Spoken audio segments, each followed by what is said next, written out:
That's the stuff. Indeed. Turn me down now, Kevin. Please. How's that? A little more. A little more? How's that? A little more. How's that? That's good. Okay. See, now I plug, Right back down to the Well, exact place you were. So Okay. when I have it plugged in wired, everything's a lot louder than when it's not plugged in. I'm really glad we're getting this in the recording. Yeah, So- this is how we're opening. Yep. Yeah, so I gotta say stuff, right? Yes, Mike. You were not kidding about being unprepared this week. No, I did not. Like 5 seconds ago, I didn't know it was my turn, and then David said it, and Kevin's like, "Oh yeah, it is." I'm like, "I guess I'll believe you. I'll choose to believe that is my turn." Okay. So with that, welcome to what is this? This is the distraction hole, right? Yes, because I never introduced the other one. Yes. Yes, Mike, it's distractional. I'm the victim or host this week, Mike. Just Mike. Thank you.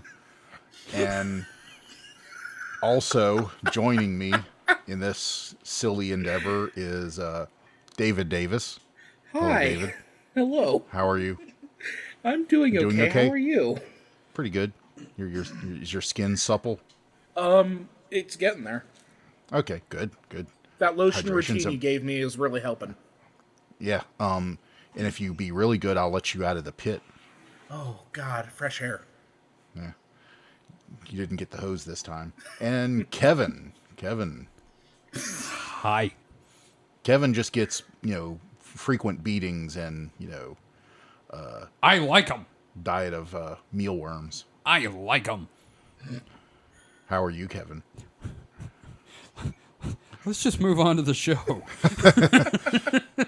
Kevin says no comment on Yes. how he's doing. Yes, I am alive and recording a show. You're doing all right. I think you're doing all right. I deem it so. Okay. You're the host. You get to decide how we're doing, Mike. So, do we have anything on top before things? Do we have any pre-things? You know what? Let's just get the Dragon Con stuff out of the way. So as a non-segment, Kevin and I returned triumphantly from Dragon Con. Is that what we're doing? Now, mean- wasn't I mean- the story that you failed to go to a panel, so how is that triumphant? It's triumphant because we survived. Our livers are mostly intact. Yeah, mine's completely intact. Well, I mean, can you really say that? Okay, no. I mean, there could be some, latent damage from, Might be a mealworm in there or something. Etcher. But, no, Dragon Con is just so crazy. It's like there's a billion things to do, so you kind of have this, I wouldn't call it choice paralysis. You just have choice overload. That's true. It's like, you could do all these things, and you end up doing none of them, or very few of them. Like, I did go to a panel with one of our friends that we went with, and it was a panel of like 10 hidden gem anime. And in fact, I can bring that up right here, and I can read them off, because there was some of them I had heard of, and some of them I haven't, and we can kind of... Well, the best time I had was dressing as Tom Servo and you going didn't. around as Tom Servo. You mean dressing as... you didn't dress as Tom Servo. You didn't have a Tom Servo I was costume. just the meat puppet operating. You had the a puppet. jumpsuit, so you weren't dressed as Tom Servo. Yeah, that's fair. But I did see a girl dressed as Tom Servo. She had I like saw a that. skirt, and yeah, it's very It's very cute. very confusing. I say girl, I meant woman, but yeah, So it here's was a the nice lady. yeah. Okay, it wasn't 10, but it was a list of hidden gem anime. First up is My Roommate is a Cat, which, as it sounds, a guy gets a cat, and it's the way it was described sounded really interesting because it's both told from the guy's perspective and the cat's perspective.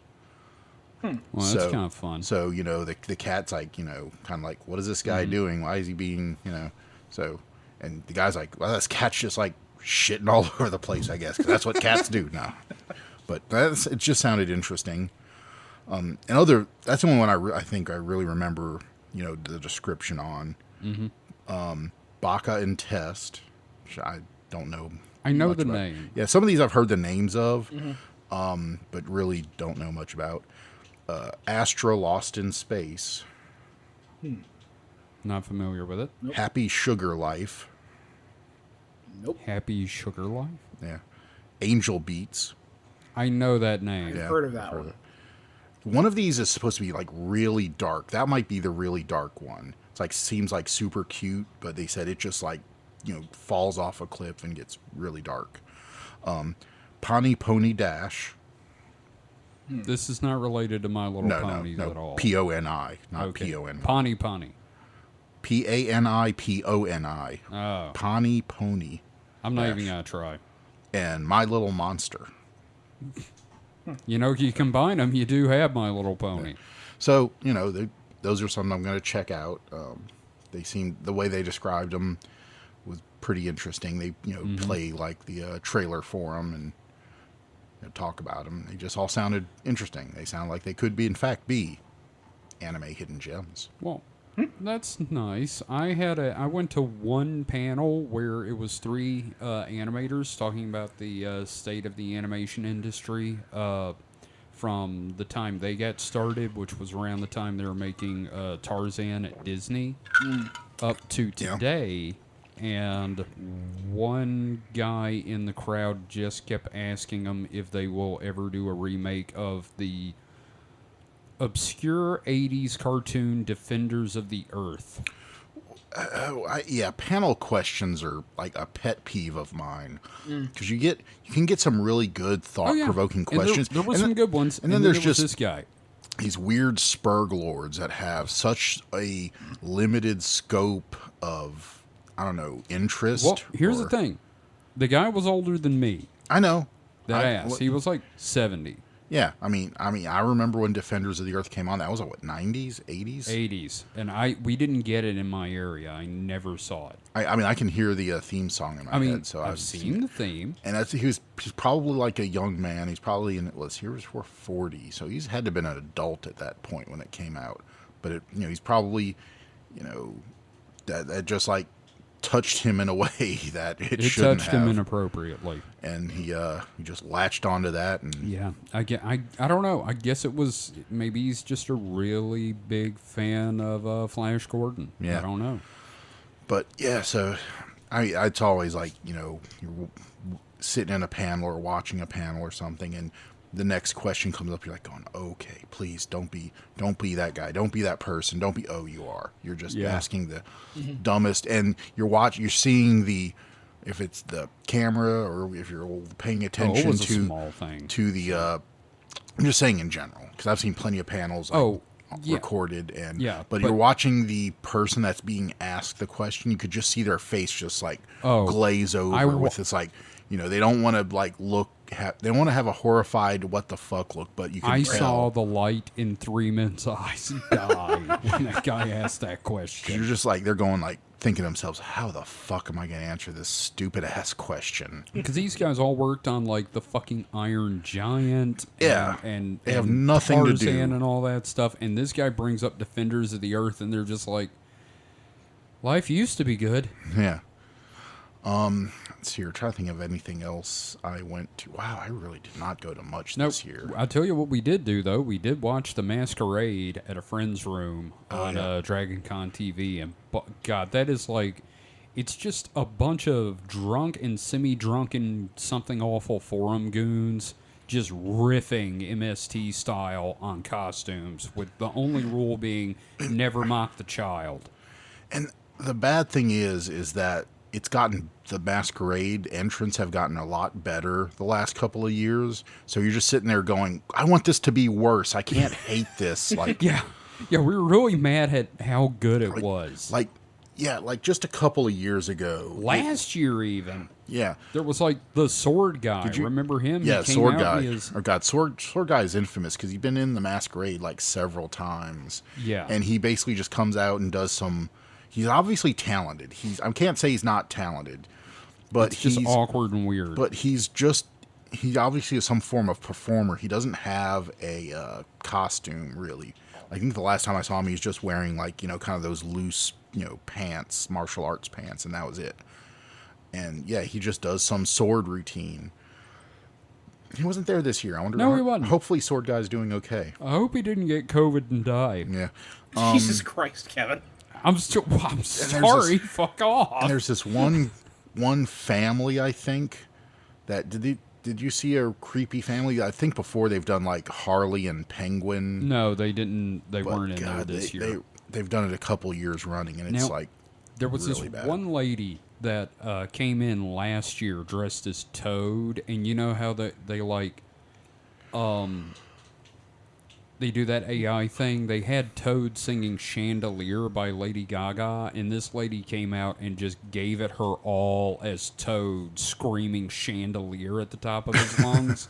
And this year, she didn't enter the masquerade, but she was the opening fucking act.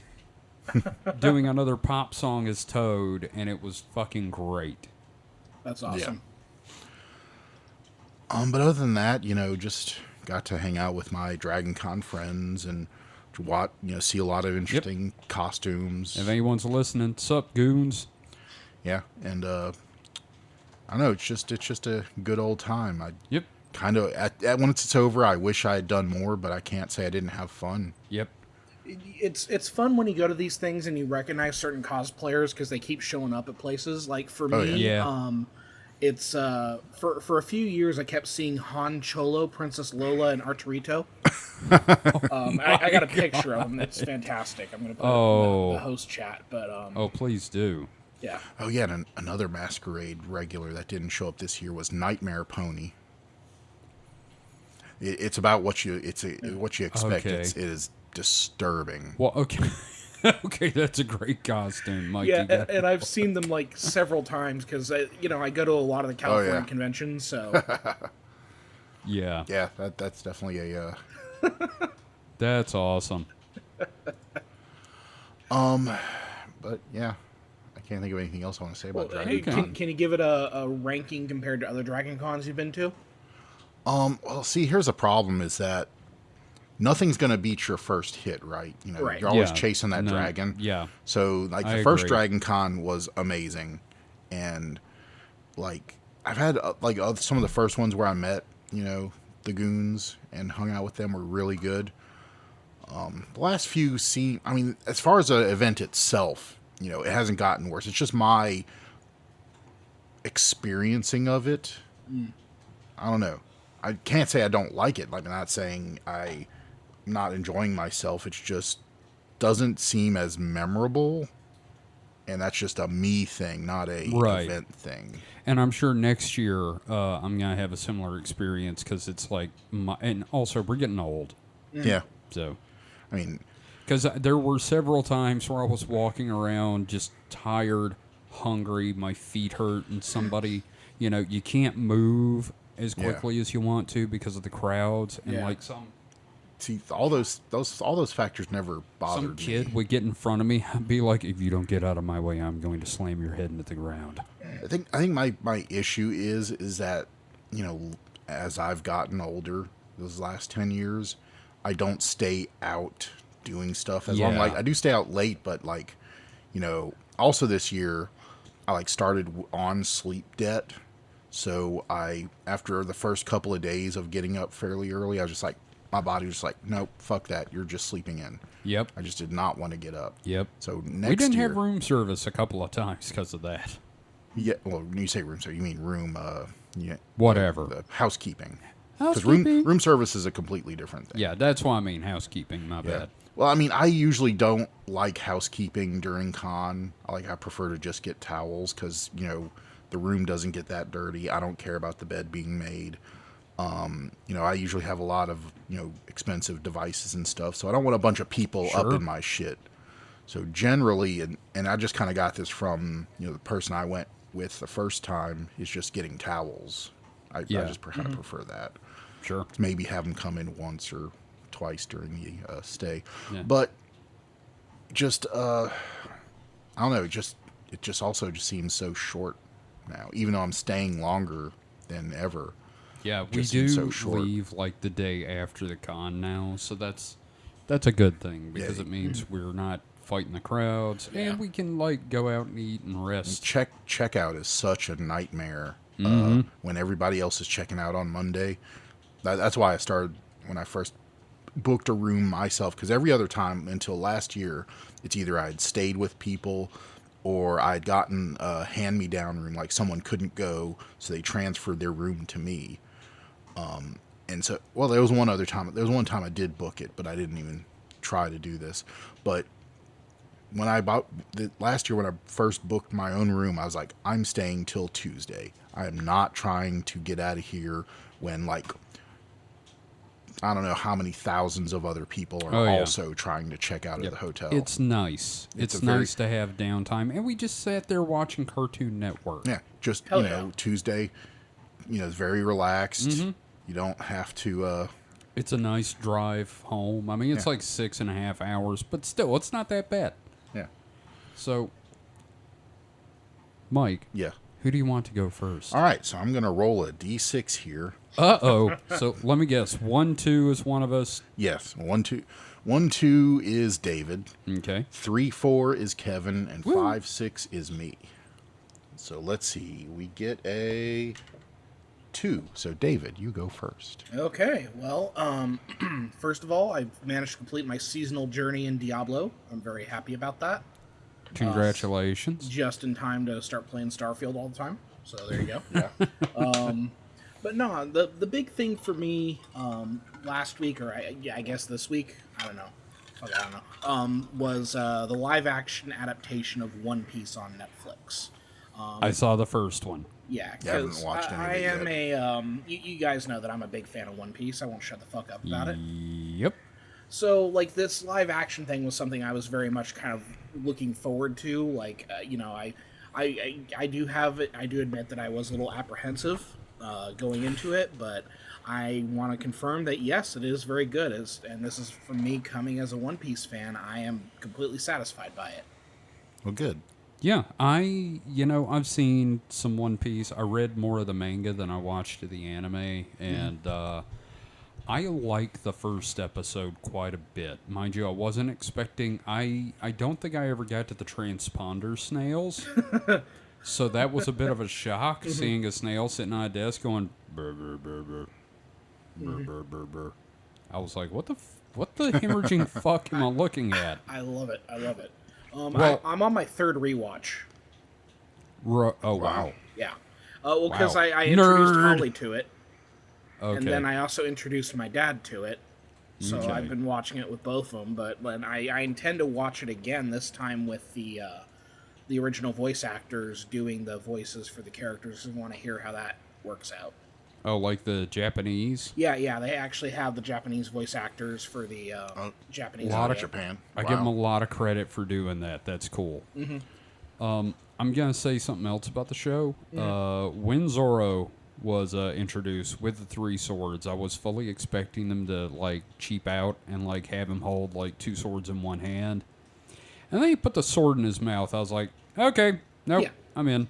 We're good. The producers and the showrunner knew what they wanted. They wanted to adapt One Piece, and One Piece is inherently ridiculous. It is dumb and silly, and it's One Piece. Yes, and I absolutely love it for that. And also, I found out, it kind of blew my mind, Makenyu, who plays Zoro, he is the son of Sonny Chiba. Really? Yes. So Fucking Hattori Sonny Hanzo. Chiba. Holy shit. Yeah. So he's probably honestly the biggest star in the show. Yeah. Well, that and, Ian... What's the name? McShane? Well, Ian McShane, like, I don't know how much He's you would the count narrator. that cameo. Yeah, but he's in Yeah. it. Like, it's a hell of a cameo, and it's perfect for what it does. Right. But, I think just, like, biggest star who's on the show as a performer would definitely be Makenyu.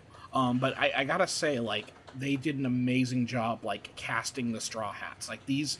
If you took the manga panels and you showed me these people, I'd be like, oh, yeah, no, that's Luffy, that's Nami, that's Usopp. And something I heard about one of the actors that playing... I never remember this What's the guy in the business suit? The business suit, the chef. Oh, it's Sanji. Yeah, the guy who's playing that, apparently for doing this role, he learned both kickboxing, which became his hobby. Like he liked it so much, it's now his hobby, and he learned to cook, and he ended up cooking for like all the cast on set multiple times. Oh yeah, I've been following a lot of like the behind the scenes stuff. Apparently, they all have a group text, and Iñaki, who plays Monkey, he leads the group text, and he changes it and does random shit with the group text all the time, which is a very Monkey D. Luffy sort of thing to do. It is. Also, about him, I just want to say, I wasn't sure what to make of him until I watched the show, and he stands like Monkey. Mm-hmm. He stands like Luffy. He stands like him. He gets looks all the like power poses, Mm-hmm. like when he does, when he does his Gum pistol, and the arm comes back and he holds onto his bicep. Mm-hmm. Like No, he nails it. Yeah, just he the really attention does. to detail, man. I really appreciate it. And then like the changes, I'm for the changes. Like, cause the thing with an adaptation, I don't want a literal translation of something because I want the adaptation to embrace the medium that it's being adapted to. Now, I've got some thoughts on that with what I'm going to be talking about, but no, I agree. Here's the thing. I actually kind of like this better than the anime and the manga so far. Yeah, that might get me lynched. No, that's fair. But the thing is, like, my hope is that this becomes kind of the gateway to the larger like manga and anime experience, because like, right, the stuff in the live action didn't really hit me as hard as it did in the like the anime, for example, and that's partially because like I knew what was coming, but also the way that the anime some of the story stuff ends up just hitting a little harder anyway because they don't have to do that 8-episode compression of things. right. Yeah, some stuff got moved around. Like the biggest change is how they introduced, and I don't really have any issues with the changes. Like I think it's an interesting idea that they moved up Garp's story into this first season because he doesn't really show up until like 300 chapters in. Jesus Christ! Yeah, and you get his stuff. Like I've read all 1,000 something chapters of the manga, and I've seen all 1,000 something episodes of the anime. So I'm like. Between the three of us, I'm like the One Piece authority. Yeah, no, I've seen like 2 episodes of the 4Kids adaptation, which was fucking awful. Dude, no. And I read, I bought like 4 or 5 of the manga and read them. And I was like, this is pretty good, but like I don't have the money to keep doing this. Yeah. So, I hope that like you'll be able to kind of explore it further, especially because the thing about One Piece and the reason I love it so much is the more you watch it, the more you get out of it. And it sounds kind of weird to frame it that way. It's like with any TV show, you would expect that. But with One Piece specifically, every little thing has some larger connection to the larger saga. So like in the first episode of the live action, I had mentioned, because we were talking about music, and you'd mentioned that you hope that they played We Are, and I confirmed that for you. But then I also mentioned they played Bink Saki, which is an important song in the series because it is actually kind of hinting at how the series is going to conclude. It's a thematic piece of the whole puzzle. And then like they set up the whole thing with like how Luffy gets his powers and everything like that. With the gum. Right. Fruit. Being like over 1,000 chapters in now, that fruit becomes even more important because I'm not going to spoil it, but what the information you're given in those early chapters isn't exactly the truth. Right. So it's just all these little things building up and just seeing. And the other thing is for people who. The chief complaint I hear from people, well, maybe not a complaint, but the chief issue that I hear from people about starting something like One Piece is it's like, well, there's too many episodes. And it's a lot. I totally understand. Daunting. But you're lucky to get 8 to 10 episodes a season of a show. I'm Nowadays, sitting here watching and getting all the experience I want with these characters. So it's one of those things where it's like, don't force it, but like, watch a couple episodes a day because they're like 20 minutes each. You know what I mean? It's doable, and it's a lot of fun, and there's a lot of depth to it too. Yeah. Yeah. Well, I mean, I'm like I said, I'm gonna watch the rest of it. Just there's literally so much out right now Yeah. that I've been trying to catch up on. Like I'm trying to catch back up on not Man of Steel. My Adventures with Superman. Lower Decks just started. Yeah. Forgot I had a. Wheel of Time started. Fucking One Piece came out, and this is all during the strike. And I'm like, you guys are blowing your load. Yeah.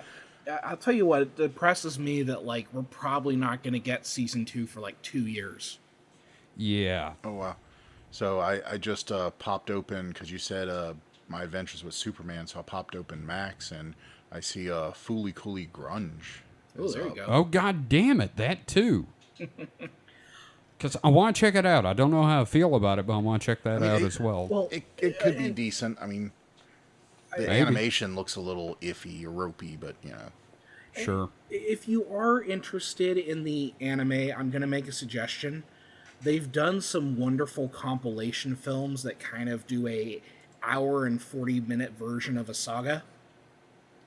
Yeah. And you could watch like a bunch of the sagas that way to kind of get Right. up to speed, because you really want to start getting to Alabasta, which is like where the story, and it's crazy to say like, oh yeah, you have to get to like chapter 90 or whatever, but like, God damn it. but no, like, because the is- East Blue Saga is like the prologue to the actual adventure that begins when Right. they get onto the Grand Line.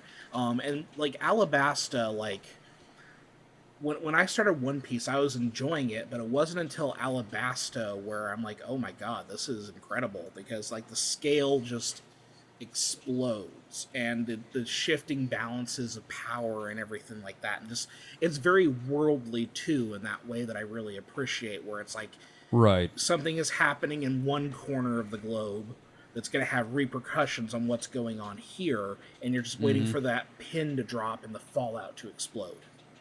Yeah, I don't remember how far I got, but I watched dozens of episodes and just kind of fell off at one. I watched 2s of episodes. No, I watched. I watched. A No, good I'm bit, talking about but- me. Yeah, no, I'm just saying. I 'Cause watched a good bit, but I can never. hated the edits. It's like 10 plus years ago, so I don't know where. That's also true. Well, But and- I understand didn't like Funimation take over doing One Piece and go back and do the early stuff as well. They did do HD reanimation of the Well, because the series switched to HD shortly after the Skypiea arc, and then they went back and reanimated everything prior.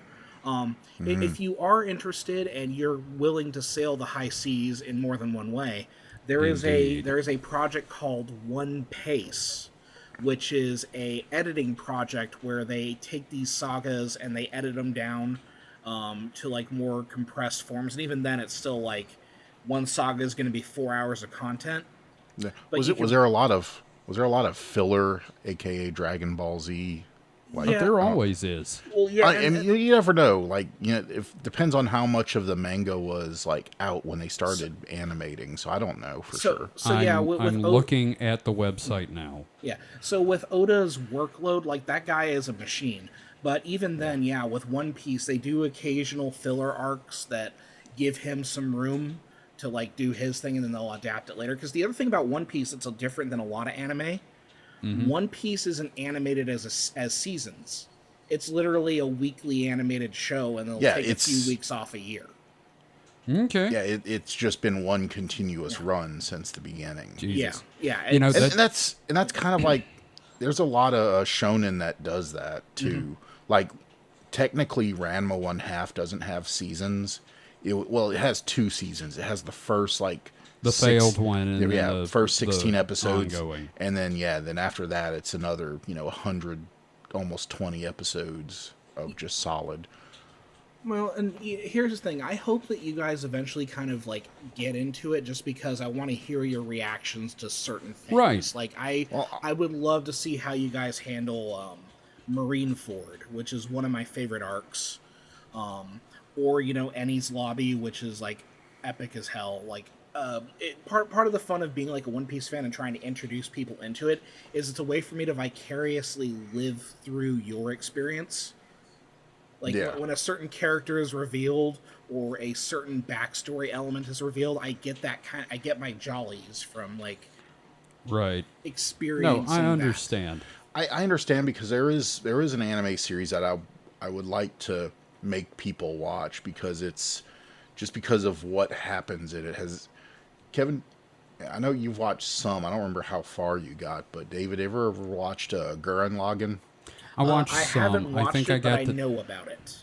I got to the bathhouse episode, I just and yeah, we just I never never finished. Here's the thing, like I had very little access to anime. Like Yeah. in the past like 5 years, I've finally really had access to this library of content, and I'm doing it through Crunchyroll because that's super convenient for me. Yeah. So I've been playing a lot of catch up. You know, that's why I ended up watching the entirety of One Piece. Like I ended up watching like 900 something episodes in the span of 6 months. Yeah. So like, but yeah, like Gurren Lagann is one that I do That want to. so that I would like people to watch because there's stuff that happens in that Yeah. just like when I watched it just blew my mind. Well, tell you what. Let's make a promise to each other here. Mm-hmm. All right. Is this a wedding? Yeah. You get some. You get a little bit of One Piece going. Like get like the first, I don't know, saga or two. Give that a try. I will give Gurren Lagann a try. Now, How's that I sound? just wanted to just to throw back on the Dragon Con thing. On the way to the dealer lobby or the dealer building, Yeah.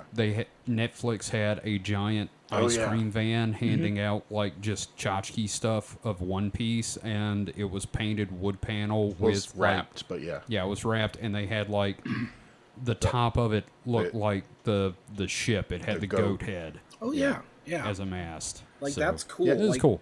Netflix has done a great job promoting it, and I'm happy for them because like it's paid off for them. Like the reaction has been good, and like because like I introduced my dad to One Piece. We watched a couple episodes of the anime, but I'm like, no, you should do the live action, and he fell in love with Monkey D. Luffy instantly. That's And, understood. Well, he's such a positive Yeah. character in these early ones, at any rate. you know, and I'm probably gonna sound crazy saying this, but I honestly think that like 50 years down the line, culturally, we're gonna be talking about One Piece in the same terms of like other literature. I really do think that because it's got I'm these. not going to universal- tell you you're wrong, It's got universal. but we'll themes. see. It's it depends on how the land. It depends on what the One Piece actually is. That's the big thing. Right. But It'll be There's just- funny when the One Piece was the friends you made along the way. Yeah. Which is kind of true. From what I understand about it. because Oda in like interviews has said no, it is an actual physical thing. Right. Like I have my theory of what it is, It's a fleshlight. but It's a Tenga. it's a fucking thing in a cup. No, like because I have my theory. I could like easily do a little sideshow where I just Well- talk about One Piece shit, but I'm not going We'll, to. we'll but- do that eventually. Yeah. But yeah. But no, I do. I am in the middle of like finding some other anime to watch because I killed a bunch of those isekai anime. Yeah. I'm taking a break on Gundam for a while. I was gonna start Patlabor, but but I think I'll try Gurren Lagann. So Okay. I'll move into that. So give Cool. give One Piece a try and let me know what you think. Well, I found it real easy, so you should be able to find it, Mike. Yeah. Yeah, and you know, and it's again, it's like they're a fan edit, but these are people who read the manga, so they know like what to cut where. What filler to cut? Yeah. Yeah. I That gotcha. being said, there are a couple filler arcs that are really good and that people should watch. Sure. I'm trying to remember the name of it. It's it's this arc where the Straw Hats invade a marine facility, and it was created for the show, but it's excellent. It's one of my favorite arcs, actually. So Okay. yeah, So that's cool. yeah. Mike, do you want to go next, or should I go next? Let me see. So let me grab a deciding maker thing. You go next. I'll go last. Okay, great. First off, I'm going to be talking about The Wheel of Time Season 2. And, Mike, apparently right now, trending on Twitter is the hashtag Hopper is best boy. Oh, wow. You know, the wolf. Mm-hmm. So, that's fun. So, anyway, the new series, new season, is out. The first 4 are. And, you know, I had a lot of problems with Season 1. Mike, you had a lot of problems with Season 1, correct? Yeah, so it started out all right. It ended abysmally. Awful. It was COVID. It was Barney, the guy that plays Matt, left. Yeah, there was also, I don't know, I think they, like David alluded to, you know, changes. I mean, I understand changes are going to have to be made for when you're swapping medium, when you're going from print to, you know, live action or animated live action. But I think sometimes the writers felt, or producers or somebody felt they were a better writer than Robert Jordan. And they changed kind of fundamental things that I really wish they hadn't. Yeah. Yeah, So, it comes down to the showrunner, doesn't it? It really does. The Rafe showrunner, Judkins. or maybe he didn't have enough power to like stand up to certain producers. Yeah. Bezos. No, so from all I've heard, I'm making a joke. all I've heard, from what I've heard, Bezos liked the Wheel of Time. So I don't know if he was meddling. Maybe could have been the other way. It could have been, you know, after season 1, he's like, "Look, you fuck sticks, leave him alone." See, from what I've heard with Bezos, he's like not super hands-on involved with Prime in general. Right. Like he's like, no, we need a Lord of the we need Lord of the Rings because we need a Game of Thrones killer, and that's about the extent of what Bezos does. I also heard he did champion getting the Wheel of Time rights too. So. But that's also part of that. We need a Game of Thrones killer. Yeah. So here's the deal about season 2. I'm 4 episodes in, and I've watched them by myself because Mike just hasn't. We haven't had a chance to sit down and watch it together like we did last year. Yeah. So the thing is, there are a lot of changes. Mm-hmm. After season 1, there had to be because they fucked up so much doing what they did in season 1. But does it feel like a course correction? It does, because number 1, the characters feel more like the characters. That's good. There is one moment with Matt where Matt suddenly, and this new guy playing Matt is actually better than Barney was. Oh, that's good, because he was like the second. He was the runner-up, and I think I'm really happy he's on here because he just does this one thing. There's no dialogue. It's just something he does, and I'm like, great, Matt's here. So was this what kind of? I know it wasn't exactly apart from the book, but like what would if it was if this part you're talking about was in a book, would it be in book 2 or 3? 3. Okay. Because it's after. It would have been after the healing. He's in the tower. Okay, good. Okay, it's in the tower. It involves Leandrin, and it's fucking Matt Bloody Cawthon. Yeah. And I was so goddamn happy to see it. Perrin feels more like Perrin. Rand, sometimes he feels like Rand, sometimes he doesn't. Yeah. A lot of interesting changes with, like, Moraine. Sorry. If I can interject real quick. Yes, absolutely. So you've watched the first season, and it clearly goes to a different route, but you're feeling the second season a little more. So do you consider this just like an alternate universe version? And here's how I'm looking at it. The Wheel of Time turns as an age is coming past. This is kind of like the next go-round for this age. So when the first season came out, like Brandon Sanderson, who finished The Wheel of Time after Robert Jordan's death, said you should look at it as another turning of the wheel, because that's one of the themes in The Wheel of Time, is that everything's cyclical. And ages come and pass and then come back again. Yeah. So so there's that, but also it's like, well, these eight, if it's another turning, it's not a good turning. I understand. Okay, here's the thing. and I said this before, and this is my opinion, Mike. You may watch it and be like, this sucks. Yeah. I feel like even with the changes, and trust me, there have been like 2 things that happened so far in the season that piss me right the fuck off. Yeah. But it's better television for goddamn sure. Okay. It's a better TV show than it was last time. Well, that's, that's something it has to be, I guess. Yes, it is. It is a If it was very watchable TV show. I don't want to. Don't get me wrong. I don't want it to be slavishly faithful to the books to the detriment of being entertaining. Yeah. That's not what I'm saying. But there are choices I think were equal that would have equally been valid if shown as in the book. Yeah. Well, episode 5 apparently has a certain Aiel in a cage, Yeah. Ooh, but okay. a different Aiel apparently. So David, has no. I don't know. He has. Have you watched season 1? I have zero knowledge of the Wheel of Time Okay. beyond what you Okay. gentlemen have mentioned. So one of the things that really, and I don't think they haven't changed it as far as I know in season 2, but it's still kind of indicative of why a change that didn't really, I think, need to be made.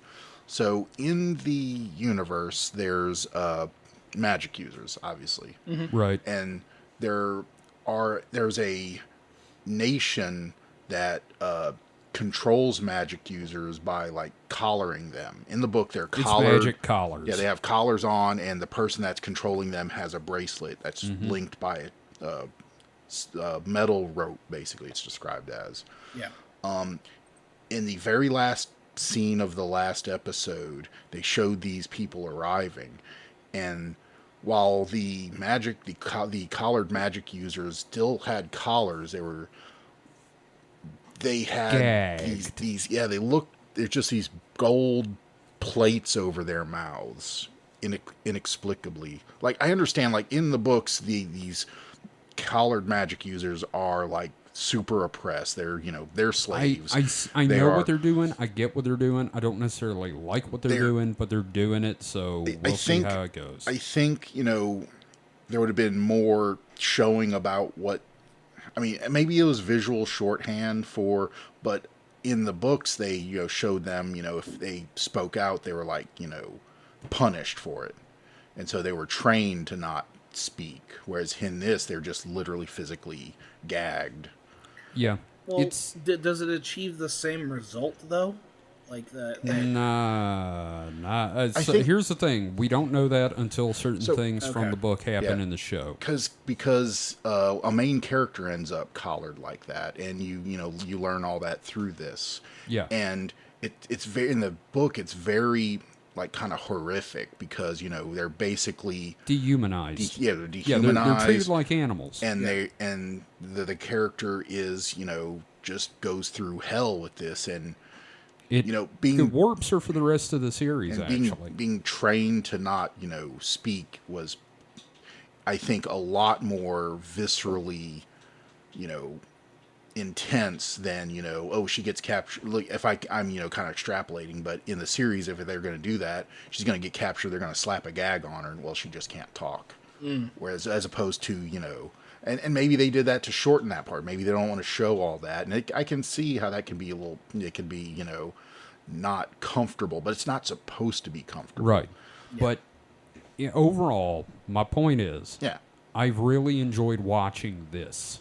Yeah, and 4 episodes in, I've got some complaints, but overall, it's me being a nitpicky fan of the books. But overall, I'm enjoying the hell out of it. I will give it a try.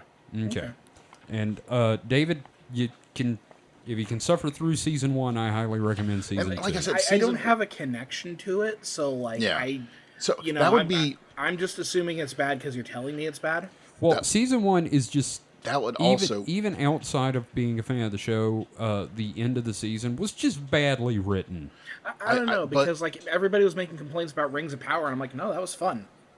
so I enjoyed that it, like so. Kevin, I was saying that, trying to say that it would be interesting to see David's Yes. less. We're trying to bias him, but I don't want to.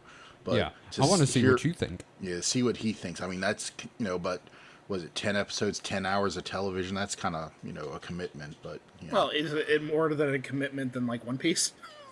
No, It's definitely literally 8 episodes a season. But I like I said, I enjoyed the beginning. Like I had problems. Like there was an introduced character that was bad, not bad, but the reasoning for introducing the character was bad.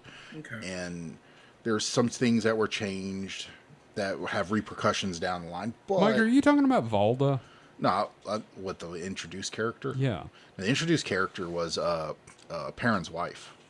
Oh. Yeah. Oh, that. Yeah, I won't like spoil anything there, but I'll just say that I was not a fan of that character. Same. Well, I think I'll give it a try, and I think I'll try to rope Holly into watching with me because we like to watch shows together, and right now we're kind of like losing stuff to watch because we have Only Murders in the Building right now, and we have Lower Decks, and that's kind of it on our schedule at the moment.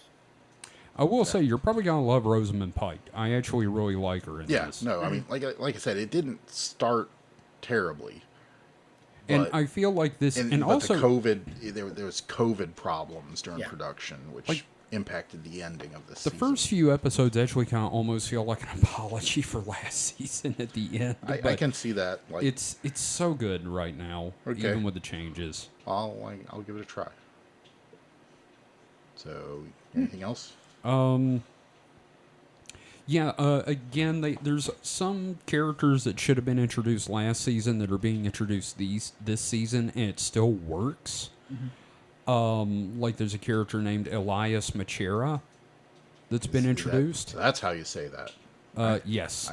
Elias is really important to Perrin's character, and it involves wolves. And they've introduced the best wolf character already, and I loved how they introduced it. It is actually, I don't know, I like it. I really like the way they did it. It's different from the way Perrin reacted to it in the books. That is definitely something that should have been in the first season. But, I agree, but they're making up for it. yeah. So it's cool. I like it. Yay. So that's all I got for that. Okay. So do we want to take a quick break before we go into Mike? Sounds like we're supposed to. Climb into him, huh? Yep, we're gonna climb into you, Mike, like a meat mech. Mike Like the a mech. tauntaun. Like a meat mech. A skin armor suit. A man Gundam. And you thought I smelled bad on the outside. I never said that, but we're gonna find out. You want to do the outro there, Mike? What outro? We'll be right back. I thought we just did the outro. Okay, we'll be right back.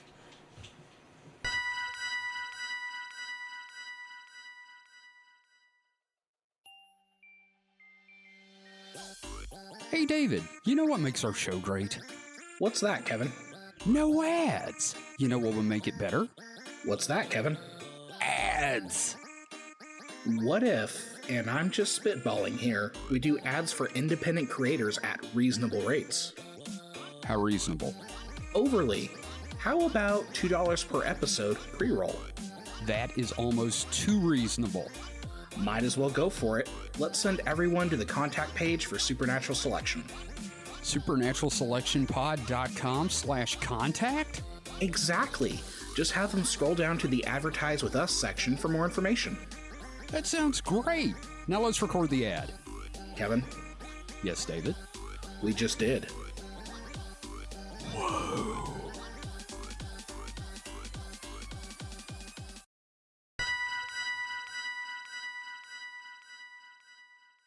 So we're back from Kevin sucking off a rhinoceros. Oh God, so salty. I'm not even going there. So now it's my turn. What you got, Mike? What do I have indeed? Well, I thought What's in the box? I had originally thought I was just gonna snipe you two and talk about Starfield, but I figured next episode we will just do a Starfield the first focus? Yeah. the first half can just be nothing but Starfield. We'll just talk about Starfield. for Oops, that. all Bethesda. Yeah. So instead, I will talk about some things I've been watching lately. Not a lot. Like I haven't gone back to Ranma yet. Just kind of taking a break from that. I think I'm on the home stretch. So I'm on. Yeah. Next episode's episode 137. So I think I only have like In a row? less than less than 30 episodes to go of the regular series, and there's some OVAs and things like that. Started Lower Decks season 4. That's really good. Of course, Lower Decks. So First like Lower episode was Decks. really good. Second one I had trouble finishing, but it was good from what I saw. I haven't even started them yet. So they're still good.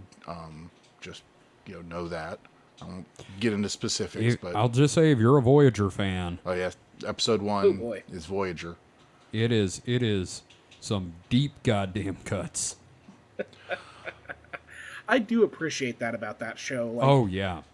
because I've watched a lot of Star Trek in my time, but I've not Yeah. watched all of Star Trek. But it's always Yeah. nice when they do something and I recognize it. Oh, yeah. Even if it's just a Oh, yeah. background gag. Mm-hmm. Yeah, like in that episode, there were a couple of references. Like I don't remember those episodes, but I do remember the salamander episode. Oh yeah, no, they totally have reference to when Janeway and Paris turned into salamanders, fucked, and Chakotay abandoned their children on a planet. Oh, and I do like, Janeway did have some of the most questionable Oh. decisions, and they definitely call. Oh, she call straight that up out. murders people. Like, Which is why Janeway is one of my favorite captains. Yeah, no, Janeway will not fuck around. you fuck around, Janeway will make you find out. Like, I want in future series, if they're having trouble in alien negotiations, I want someone to threaten to bring in Admiral Janeway, and the other side just folds. They're just like, Okay. okay, no, we're good. Whatever you want, we're good. We've had Picard. I think Janeway deserves a show or a movie or something. She Just, needs to be on something at any rate, Yeah, besides Prodigy. Yeah. Well, Prodigy was so much fun, and I'm so pissed I can't access it right now. Yeah, Yeah. them motherfuckers. Also, been watching Ahsoka. I've watched. Oh shit! I completely forgot about Ahsoka. That's been pretty Oh, good. The shit. first 3 episodes of Ahsoka, really good. I mean, it's definitely been. It's been with the Star Wars series. It's been hit or miss. And I tell you what, man, Ahsoka's definitly firing on many cylinders. 4's gonna surprise you. I have to watch 4. That'll probably be tonight. There you And it's just good to see the Rebels characters in live action. Dave Filoni is probably beside himself. Still mad Zeb's not in there yet. Yeah, I mean, I would not be surprised if he showed up because they've already had him on screen at one point. I don't expect him to be in a whole episode or anything, Sure. but go. Yeah. Even just like a transmission. Now, I mean, come on. They had the Asian Ranger guy. yeah, Yeah, Carson. Yeah. Carson Teva. Yeah, they had Who- Carson. who I really appreciate him. I do too. Him popping up in all the Mandoverse stuff. I'm always like, oh yeah. my god, it's Carson. It's great because it's like one of those glup shitto moments in the fandom where it's like some Hey, character it's Glup Shitto. Yeah, where nobody really cares about them, but then you've got the diehards who are like, oh no, fuck yeah, that character. Yeah. yeah. Most recent character like that is what's the little thing's name? Babu Frick. Yes. Babu Frick. Hey, hey! Yeah, everybody loves Babu Frick. He's the only good thing to come out of those sequels. Yeah. I don't know. Come on, man. They ruined the characters in the last one. 'Cause I'm not the biggest fan of the third one, but I really do think that the second one is one of the best Star Wars movies. I love the second one. The I have first to- one was pretty good. The third one pisses me off so bad I just can't watch any of them. Well, the third one is just JJ going, no, it's mine. I'm gonna poop all over it. They should have just given it to Dave Filoni. That's all I'm I saying. don't have a problem with Palpatine coming back because I- whatever. My problem But- is somehow he came back. Yeah, Well, and then they leave it to Filoni and Favreau to pick up the pieces from there. It makes As sense. usual. When they said he came back, I'm like, okay, I understand why, but the fact that they didn't fucking mention it, how? Yeah, That's well- what threw me. I want to point So- out that Dave Filoni is essentially in charge of basically solving those problems. He's been doing Yeah. it since the goddamn prequels. yeah. His Sorry, fancy Mike. cowboy hat. Sorry, Mike. Go ahead. I was gonna say that I didn't have a problem with that other than the method of it, because I could think of several ways that would be pretty interesting. Like, one, there was never a body, so it could have been a charred lump of meat that they scooped up and threw in a back to tank, and it just took ages, 40 years. ages to reconstitute them. See, my theory was who said that there's been only one Palpatine for like 60 years. Maybe he had clones of himself way back when on Naboo.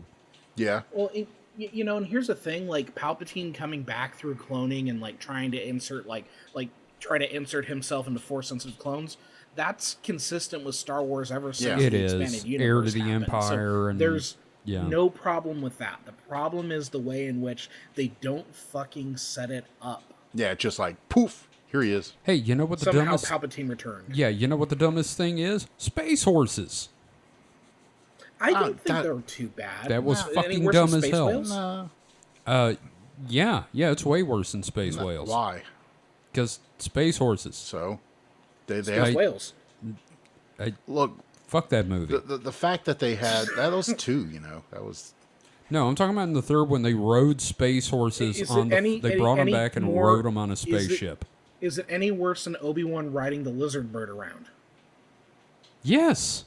I only remember space horses from two. I'm just remembering the racetrack in three. I don't remember the space horses in three. I just remember them from the racetrack. They're in just two. riding them all over the hull of a spaceship, man. I don't remember that. That's how much I've blocked out of that. I just movie. kept expecting poor John Boyega to pull out of Marlboro. No, that's someone they did dirty.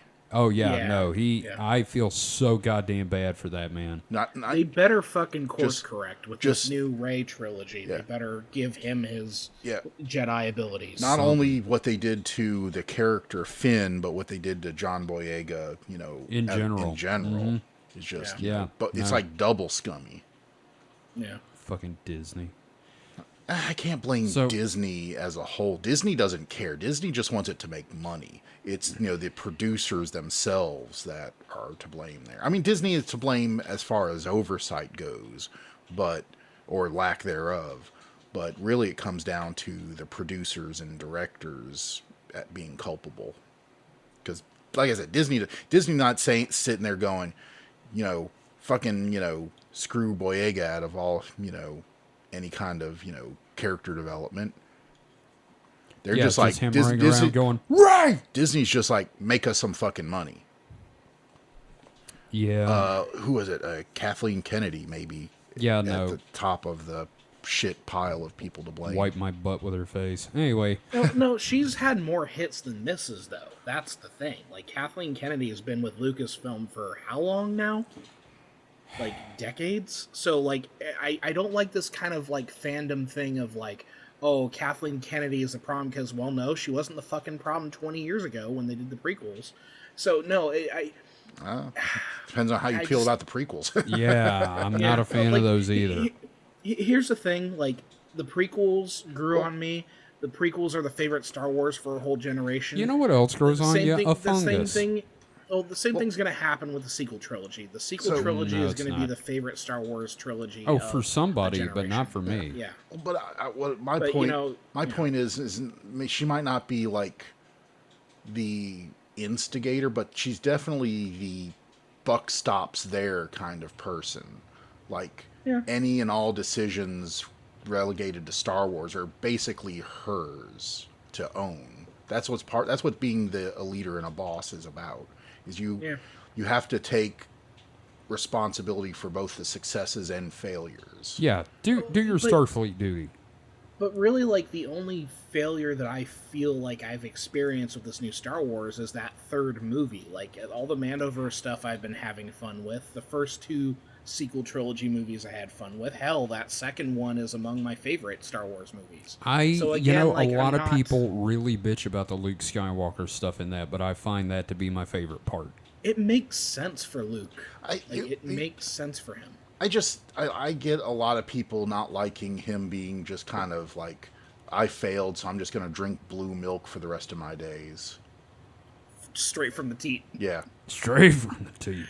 I mean, that's kind of like, it's definitely a character disservice. No, you want to talk about character disservice. Everything that's happened to Finn since the first movie has been a disservice.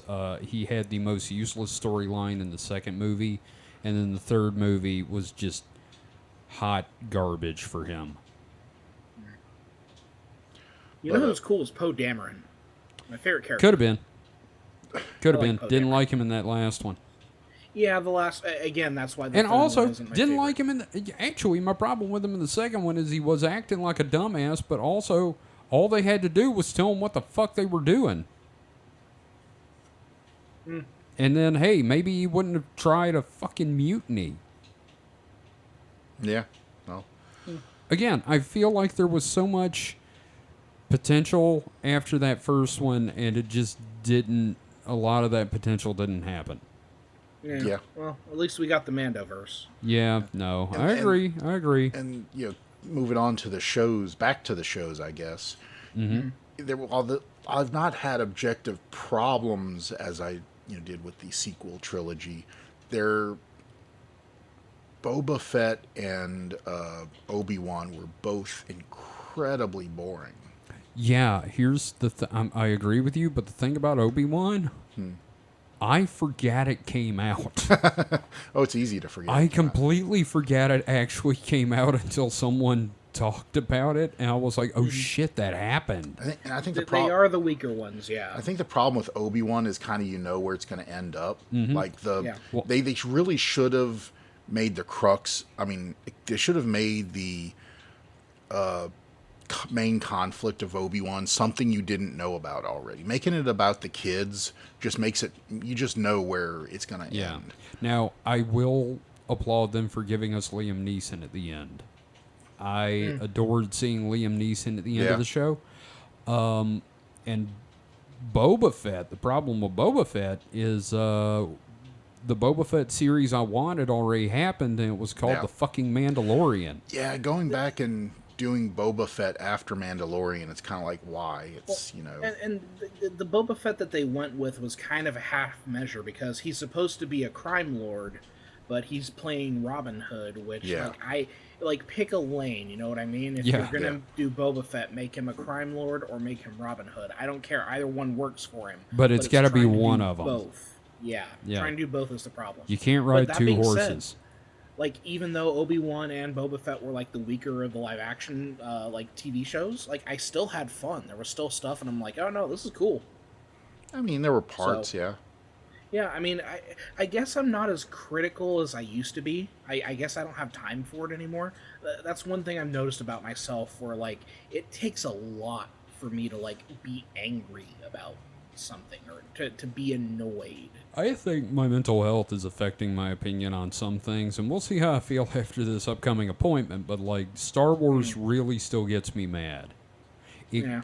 Not nearly as mad as I get about what I've been hearing about that new Indiana Jones movie, which I haven't seen yet, but, like, Oh, man. I had fun with that one. well, I don't know. somebody I know that saw it said it does the most unforgivable thing with an Indiana Jones movie. It made me bored. And that's that I haven't heard a lot good about it. I mean, I had fun with it. So. well, that's But then good. Again, we've established I'm not super critical anymore. Yes. So Yes, very true. I can't say I spend so much time criticizing the work that I do that I just cannot put that into anyone else's work right now. So my thing is that I don't think I've gotten more or less critical, but I definitely resent when a show wastes my time because I realize I only have so much time to consume anything, any You only type of have so media. much time left. Well, that too, but I mean, just in a day.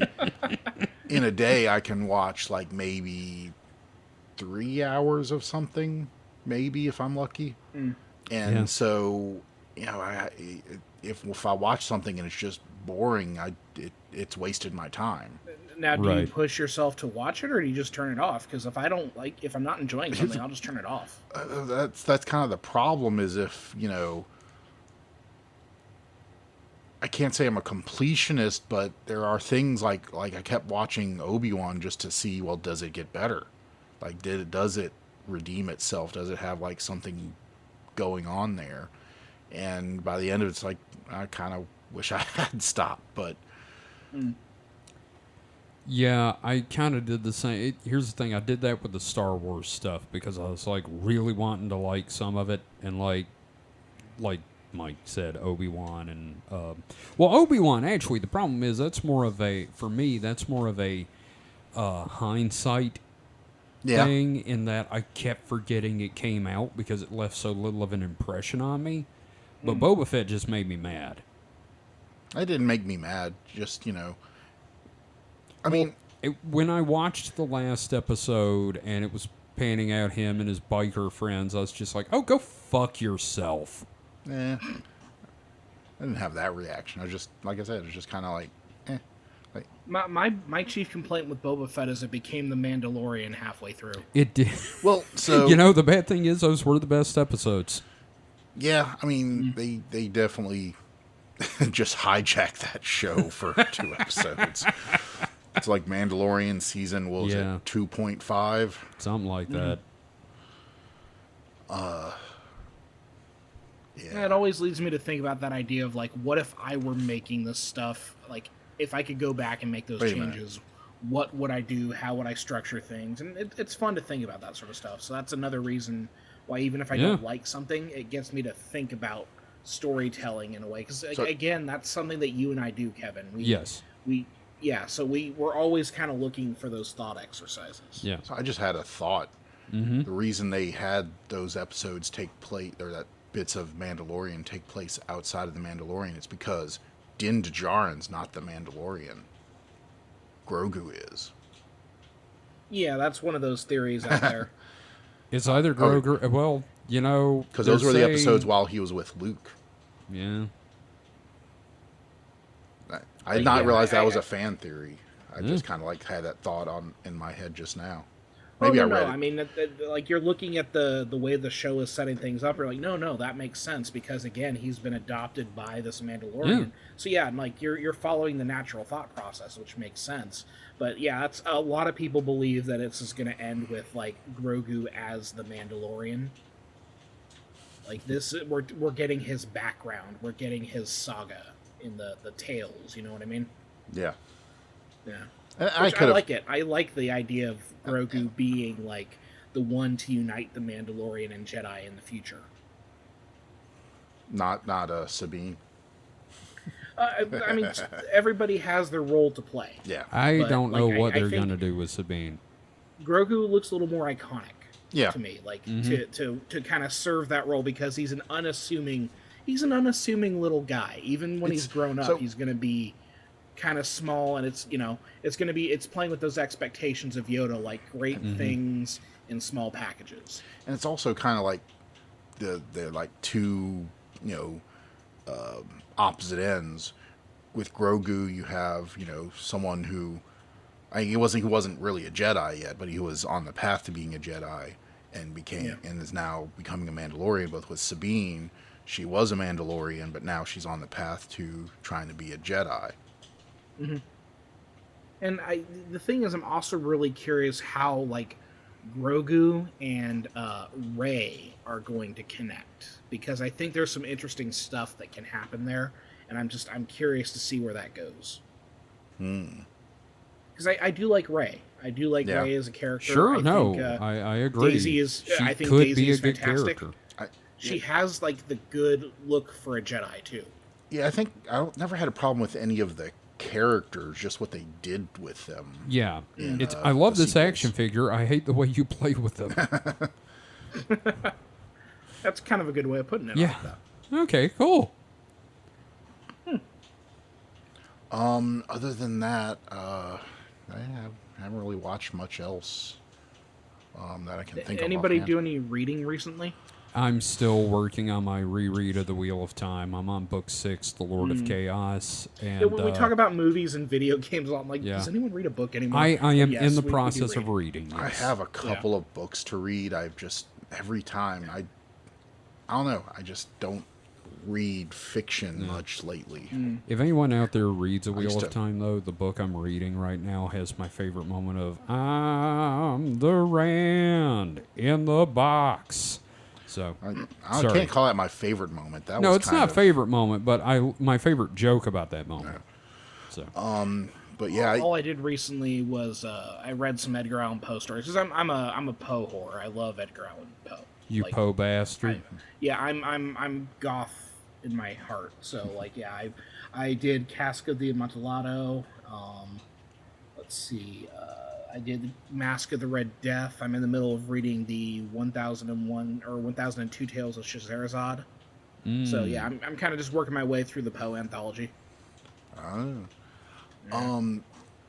and so, oh yeah, in reading, I used to read a lot, like in high school and everything. I think the internet and ready access to the internet has basically, because I still read. I just read, forum stuff and news articles, and I, I guess I only have a certain amount of bandwidth for reading, and it's mostly taken up with not fiction.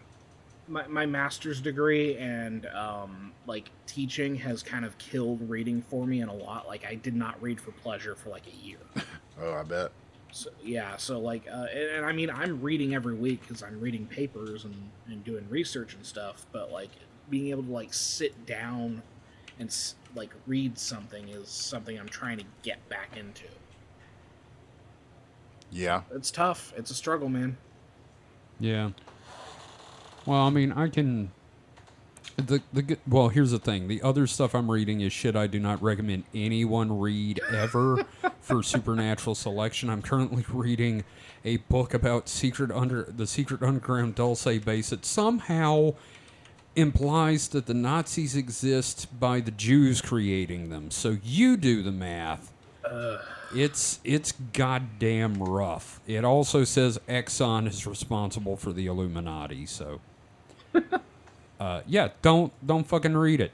Don't read what I read. Let me do it and then tell you about it. Wow. So there was one other thing I just remembered about Dragon Con that I was super surprised at. So in the dealer hall, we're going around, and there was a booth that mostly it had like a bunch of waifus, little anime statue figure things. But they also had like role-playing books, which Kevin fucked off to and started looking through. That does remind me real quick. I did find. Sorry, you go ahead. I'll tell this afterwards. And but they had a Gundam section, well, the model section, but mostly Gundams, but also other brands of models that are like that. And one of the things I saw at the top, it was like this beacon. Like I didn't buy it. I'm kicking myself glowing for not buying it, but it was $110. But it was a model of something I hadn't thought of in years. Well, I thought about it, but it hasn't. We make jokes about it because it's bad. It was Gunhead. It was a movie from I think it was 1989 was when the movie came out, and it was a kind of like East and West co-production because like half the movie was in English and half in Japanese. Like the English, the white. The honkies spoke English, and the Asian people spoke Japanese. And depending on where you got the movie, half of it would be subtitled. But it was I don't remember anything about this movie other than it had a giant, awesome mech called Gunhead. A live action mech. Live action mech. It was like practical effects and not CG obviously for the time. Yeah. So yeah, that would be practical effects, I guess. And the other thing I remember about this movie is the thing they were looking for is the power source. The power source. I mean, I guess it doesn't because Gundam had that before. They had Gundanium, wasn't it? But they had Tex-Mexium. Was the thing they were looking. Their MacGuffin they were looking for. Delicious. But there was this model there, and I was like, holy crap. I never knew they made a model of Gunhead. 2, this is a fairly recent model, so there's some kind of like fandom in Japan for it. And 3, how much do I need this in my life to buy $110 worth of model? Obviously it wasn't enough, but it was still like flip my shit to see this. That's awesome. Like, I would expect it. I've never seen anything Bubblegum Crisis related at Dragon Con before, and I would expect to see that before I saw Gunhead. Yeah, no, I totally understand, because when Mike showed me, I was like, holy fucking shit, it's Gunhead. Part of me wishes I had bought it, but, I already have enough models to build, and, it's Gunhead. But I have to find that movie because I'm pretty sure it's not streaming anywhere. Oh, no one in their right mind would pick up the streaming rights for that. Who was it? Manga Entertainment? Yeah, it was like a co-production with like Manga Entertainment and If you remember Manga Man. a Japanese production company, I believe. Yeah. So, speaking of me fucking off to the RPG books, Yeah. I did find they had a lot of vintage RPG books, but there's only one I got from Chaosium. It's Call of Cthulhu, 1920s, Tales of the Miskatonic Valley. It's a bunch of creepy-ass, scenarios to run. And I can adapt them to modern and 7th edition pretty easy. And there's a giant unfolding map of Lovecraft Country. Ooh. That I have just unfolded. It's got like Islesbury and Kingsport and everything on it. This is great. I'm so goddamn happy I got this. That's cool. I like that for you. Oh God, I found out why I could never find Gunhead information because You're misspelling it. Yeah, it's HED, GUN. I thought you knew that. No, well, Yeah, it's Gunhead. I think I always searched for the correct spelling. There were a couple of video games Good based God. on Gunhead, Blazing Lasers for the PC engine, Blazing lasers. and Gunhead: The New Battle for the Famicom. Let's see here. Anyone known in here? No, no one no names I recognize, but yeah. So I'll have to look up Gunhead and see if I can find. Okay. So, do we want to go to the game? I guess we will. What? Sorry. Oh, I was going to say, how about we do birthdays first? And yes, right. birthdays. I always forget the birthdays, man. Sorry. Yeah, I don't know. I like doing them because it's cool. To, Yeah, no, it's fun. Get a couple little, hey, member berries. Yeah. I remember. Right. So this is for September 10th. Guy Ritchie, the Really? director. Yeah, it's his birthday today. Now, Guy Ritchie, he's the one. He did the Sherlock Holmes movies with. Yeah, I actually like those, despite the fact that they're so not Sherlock Holmes. He talked about. I would love a third one, dude. Yeah. Well, I love him talking about, I used to read them and listen to radio versions in school, and this is like exactly how I remember it. And I'm like, you got a weird goddamn memory of Sherlock Holmes, my friend. Yeah, Guy Ritchie's a little hit or miss for me, but Yeah. I do like his Sherlock Holmes movies. Yeah, because I read those books. I don't remember none of that shit. Also today, Colin Firth, Who is that? Oh. Mr. Darcy, or you might know him from the Kingsman. Oh yeah. Colin Firth, good actor. Yes. Like the traditional British, handsome heartthrob who does a lot of. Oh yeah, no, Victorian he's stuff. great. Yeah. Ryan Philippe was born today. Who is that? I know him from I Know What You Did Last Summer and Cruel Intentions. Mm-hmm. The late '90s horror thing. He was one of those Right. teens. So yeah, Ryan Philippe. He was also in the MacGruber stuff for Saturday Night Live with.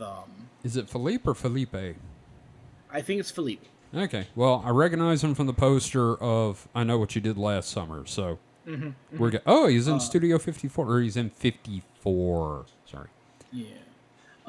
Sarah Levy, the daughter of Eugene Levy. I know her from Schitt's Creek, which is a Okay. great show that I want to talk about Well, at some point. Eugene Levy's one of my heroes, so. Yeah. And then we also have Chris Columbus, the producer and director. Oh, wow. Not the guy that supposedly discovered America. No, not the historical dick bag. Now, didn't Christopher Columbus pass away? Yeah, like in No, you know. shut up. No, let me take a look. Like, I think he's still around. I don't see a. Yeah, Death no, note on him. he's still here. Okay, good. He was only Good. born in '58, so I think he's gonna be okay. Good. Perfect. Yeah, so I mean that's about it. There aren't too many birthdays worth mentioning here. Like, happy birthday to everybody on the list that I'm seeing, but like, just figure I'd drop a few names that we know or should Yeah. know. But anyway, so yeah, let's play a game. I think we decide on Would You Rather. Sure. That sounds good. Okay. So I'm going to be the host for this one. Okay. I'm gonna give you each. I'm gonna give you two options, and you're gonna get 3 questions to ask about your options. Once you've asked all 3 of your questions, then you will have to decide which you would rather do. Okay. Make sense?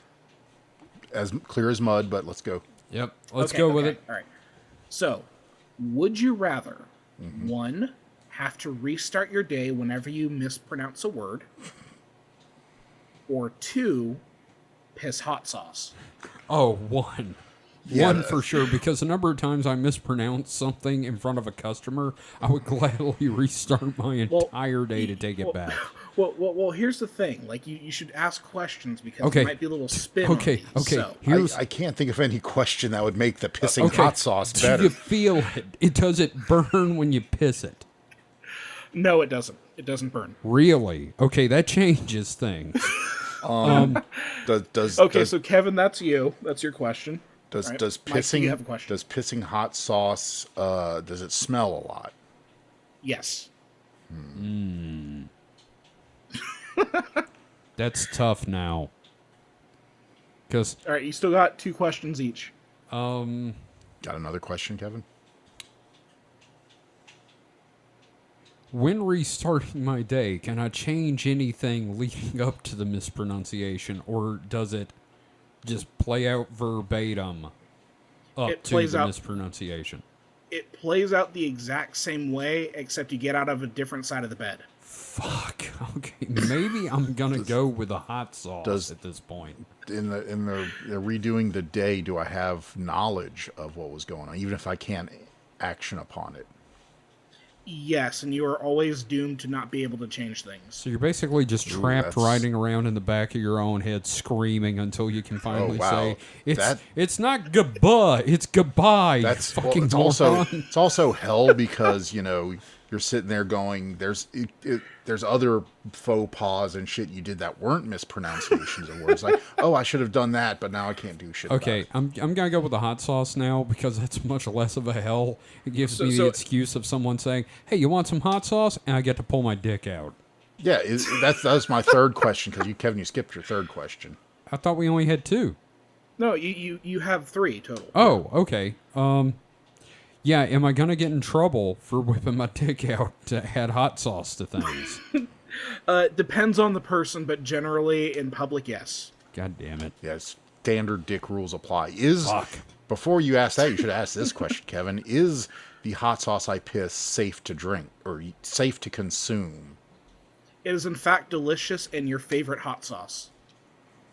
Damn. Okay, going with hot sauce. Wow, then. I'm going to be drinking a lot of hot sauce pee. All right, so I'm closing the floor to questions. So, Kevin, your final verdict is pissing hot sauce. Pissing hot sauce all the way, baby. Okay, how about you, Mike? I guess because I mispronounce words so often, I would be just living this. It would be just Groundhog Day. I'd be going for 20 Oh. years, reliving the same day.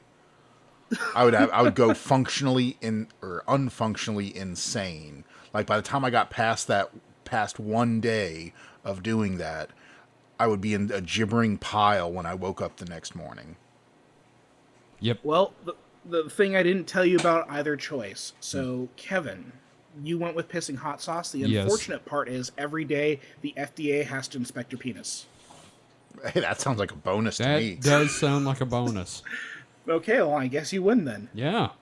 Damn right. And then, Mike, you relive the day up to 5 times. Well, I still chose pissing hot sauce. Oh, okay. Yeah, Oh, okay. we All both right, yeah. went pissing hot yeah. sauce. So we're both hot. You're both hot sauce pissers. Okay. Yep. Yes. Yep. What sort of hot sauce would you piss? I don't really know. I mean, you don't use much hot sauce. So, I know. I mean, I can't. It wouldn't be super spicy. I know that. It'd be good enough to use, but like, what's that stuff with the red dot on it in the smaller bottle? The red dot. Yeah, it's some kind of hot sauce. Tabasco? I guess it'd be Tabasco. I've used Tabasco. No, neither of you asked like how your partner would feel about this. Well, Because- in my case, my hand doesn't care what kind of hot sauce it is. In I Kevin's mean- case, Okay, no offense, but in no partner have I had have I ever just pissed in them. So I don't Well, think it's going to be a problem, and they've got wipes. How are you going to explain your underwear? It's going to look like you're bleeding out of your dick hole all the What? time. No, it's like, what's all this red on your underwear? I eat a lot of wings Look, in my underwear. the biggest concern I have is that, when you inevitably go to the doctor and have to give a urine sample, they're just gonna not No, believe you. I'm gonna tell you what's gonna happen. Okay, I need a urine sample. Okay, you're gonna need to stay in the room for this one. I know how that sounds, but you need to see watch this. this. There's no situation you're giving me where I'm changing my mind. Your doctor brings out a couple of tacos. Do you mind? I'd be like, hey man, I got nothing else going I on. was about to drink some water when you said that. Thank you very much. But you didn't. So we didn't get to my favorite hot sauce, which I'm. So I guess if it's normal traditional hot sauce, it's going to be a sriracha, because I do use a lot of Yeah, sriracha. you do. You know who makes a good sriracha actually is Tabasco. Tabasco does a pretty good sriracha. So for my money, you can't beat the traditional cock sauce. And okay, Like, shit, literally. I you know. need it just for that. It's cock sauce the one coming with the from your green cock. top and the rooster on the bottle. Yes. But so there has been a sriracha shortage as of like a year ago. And so in the meantime, I couldn't find that one. I bought some Texas Pete sriracha. It was decent. Yeah. Okay, David. But Try the Tabasco sriracha. You'd be if I surprised. don't think I've seen it, so I'd be Yeah, I don't know that finding we it. have it here. I mean, we were close to Louisiana, so we should theoretically have it. I just haven't Yeah. noticed it, I guess I should say. Well, David, Well, hold on. Sorry. I was going to also say, if I could go with a non-traditional hot sauce, I do like the Buffalo Wild Wings Asian Zing, which is, not really a hot sauce, but interesting. it is good. But yeah, I like want a to little know. mango habanero. I've never had it. I found Asian Zing. And it's like, that's my jam. There you go. Well, let me ask you, David. What kind of hot sauce would you piss? Honestly, I think like a good old like this the Verde Tabasco. Like I love like the green Tabasco. It's got that like nice kind of Oh. jalapeno flavor to it. Okay, going Yeah. for your non-traditional. Yeah. Like no, I mean like I could answer that I have a collection of Rick and Morty hot sauces that I got on Oh, a God. discount. Yeah, that so was. it's like okay, I can swap between them every couple I of days. bet it was on a guess. discount. Yeah, no, like his, I like going to like bargain markets, and they had like those gift sets. You know what I mean? Where it's like, oh, here's a hot sauce gift set. This happened to have Rick and Morty, so I'm working my way through them. You're not going to like stand and yell in the middle of a McDonald's that you want your Rick and Morty sauce. You know what my favorite hot sauce is, though, but I wouldn't want to piss it, is just because of the name, I love the hot sauce you get at Waffle Houses. It's called Casa de Waffle. And we used to jokingly refer to Waffle Houses as Casa de Waffleros. And they came out with a hot sauce called Casa de Waffle, and Austin stole me a bottle one time. Hell yeah! I used it. Austin would also steal like ashtrays from Waffle Houses. Motherfucker, you and salt him, and pepper from you and Waffle him Houses. stole salt and pepper Well, that's 'cause out we of were- a crystal. That's because we were broke and had I no know. salt and pepper at home. Well, okay, so these motherfuckers, I take them to Crystals because they're both broke, and I'm buying, and we get out to the car after Austin has thrown the tray in the garbage. we get to the car, and Austin just turns the mic. You get the pepper? And Mike goes, yeah, I did. And they both pull out a shaker. I'm like, you sons of bitches. Well, there were. Look, if they didn't want people to steal them, they wouldn't have had full salt and pepper shakers sitting there on the table. Look, I looked I'm at the not thing going, condemning it's you. full. I just think it's hilarious that I didn't even notice you do this. And I never saw you confer on it. Like, yeah, I was driving over, you two fucking huddled up and came up with this grand theft condiment. There was an entire storyline you missed. So I There think is. it's one of those things. Like, I don't remember if you were at the table or not. I don't know if you went to the bathroom or not. Maybe you were just there. Maybe I and wasn't looking. eating. Yeah, and I can't remember who did it first, but one of us like had. I think it was probably Austin. Austin probably grabbed one of them and just like took it down and Yep. like made it disappear. Well, and so I Austin's grabbed just- the other one and made it disappear. Well, Austin was a thieving little monkey at the time, Yes. so. Oh my God. And, But that's all I had for the game, gentlemen. Okay. Well, also, Austin, I adapted into the character of Monkey from Coda's World. So, Monkey D. Sticky Fingers. yeah. So, anyway, Mike. Yeah. Oh, do the thing where Your we host, end. do the needful. I will do the needful. So this has been another episode of Distraction Hole. Oh, Mike. Huh. Have you had a positive affirmation? No, but off the top of my head, how about we go with keep the shiny side up. Oh. It's more of a Yeah, I don't advice, know but you know, I don't know what it means, but I like it. Sounds like you could go on a fortune cookie. it's a motorcycle thing. You want to keep the shiny side up. That Yeah, I like that, actually. So- That's good. Yeah. I'm proud of you. This is very good for spur of the moment. Yeah. Well, You non-planning SOBU.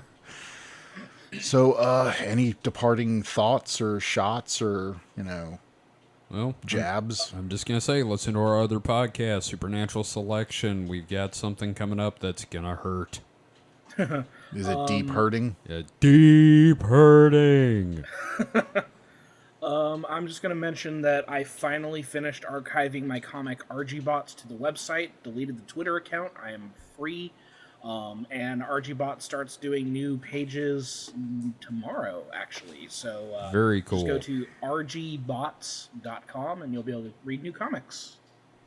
Very cool. Love that comic. All right. Well, if that's everything, thank you guys for, I don't know, being a friend, traveled down the road and back again.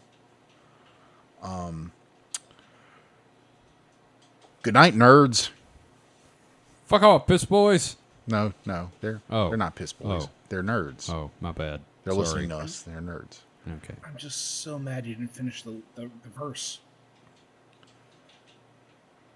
I can't remember. That's why I stopped, because I had a blockage. There's the next Did lyric. you know it, David? The rest of Your them. heart I know. is true. You're a pal and a confidant. I knew the And if the you pal threw a and party confidant.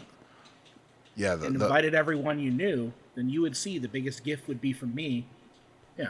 See, And the tag on top would say, "Thank you for being a friend." Yeah. Being a friend. the Thank you. the Oh, hardest I true completed. part is what I couldn't get to. It's like Right. I knew there was something between you're a friend and confidant. I just could not grab that nugget. Yeah. Just like the beaver nuggets that are all gone. Oh, I'm sad. Those are tough to get here. Yeah, I'm sad, but my waist is gonna be thankful that the beaver nuggets are gone.